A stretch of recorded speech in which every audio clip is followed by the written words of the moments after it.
The HBO documentary Mommy Dead and Dearest and the upcoming series The Act on Hulu have made people talk about one of the biggest criminal cases again. Over 20 years of torment and humiliation that eventually ended up with a crime. How did no one suspect anything for such a long period of time? Watch this video to get to know the incredible, shocking story of Gypsy Blanchard.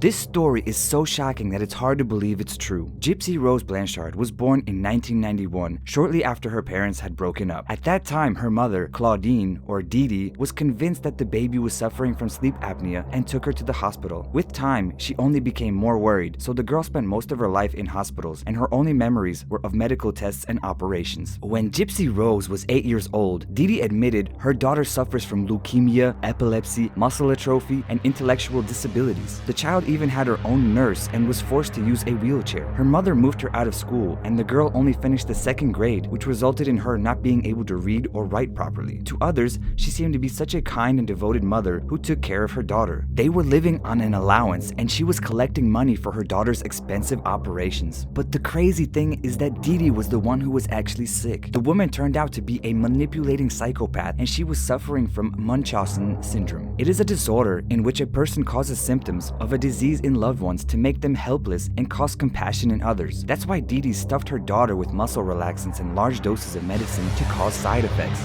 Many years later, Gypsy's father, Rod, revealed that her mother isolated her from others. The truth shocked him because he truly believed his child was sick. As he admitted, his ex-wife could be very convincing. To run away from the relatives, the woman and her daughter moved from Louisiana to Missouri in 2005, where Dee Dee said that her daughter's medical records had been destroyed by Hurricane Katrina. However, the real problems began when Gypsy became a teenager. She wanted to have friends, but her mother became even more possessive. She was abusing her daughter, beating her, and tying her to the bed. Meanwhile, Gypsy Rose secretly met Nicholas Godejohn online. Together, they came up with the idea that the only way for her to escape was to kill her mother. And in June of 2015, they stabbed the 48-year-old Dee Dee Blanchard and fled. The couple was found a day later, and people claimed that the boy had forced Gypsy to kill her mother. Later, it was revealed that Nicholas had a rather low IQ level and suffers from autism. During the investigation, it was established that Gypsy was a victim of her mother, and apart from malnutrition, there was no symptoms of any diseases. That is why the public opinion changed completely, and people agreed that the minimum charge would be enough. And eventually, due to unusual circumstances, Gypsy Rose was sentenced to 10 years in prison, and her partner in crime, Nicholas Godejohn, will be sentenced in February of 2019. Even though it seems like the case is closed, but still, many people are wondering whether Gypsy has become a master of manipulation herself. The documentary Mommy Dead and Dearest shows that after the murder of her mother, the girl not only didn't hide the weapon, but she even posted it on her Facebook account that her mother was dead. Meanwhile, during the first police interview, she's clearly surprised by the news about her mother's death. Aaron Lee Carr, the director of the documentary, also claims that Gypsy wants to look helpless and childish in interviews, though the way she communicates shows her as a conscious woman who has been planning a murder for a long time. But as she admits, the prison that I was living in before with my mom, I couldn't walk, I couldn't eat, I couldn't even have friends. I feel like I'm freer in prison than living with my mom. I guess now I'm allowed to just live like a normal woman. And in another interview, she added, all I could hope is that wherever she is, that she still loves me in some small way, and I want her to know that I'm sorry. I am so sorry. In addition to the documentary, based on this story, Hulu produced a drama-like TV series. What do you think about this story? Who is the real victim? The mother or the daughter? Is it the family's fault that they didn't notice anything? Could anyone have suspected and prevented this tragedy from happening? We'll be happy to read your comments, and don't forget to subscribe to our channel for more videos like this one.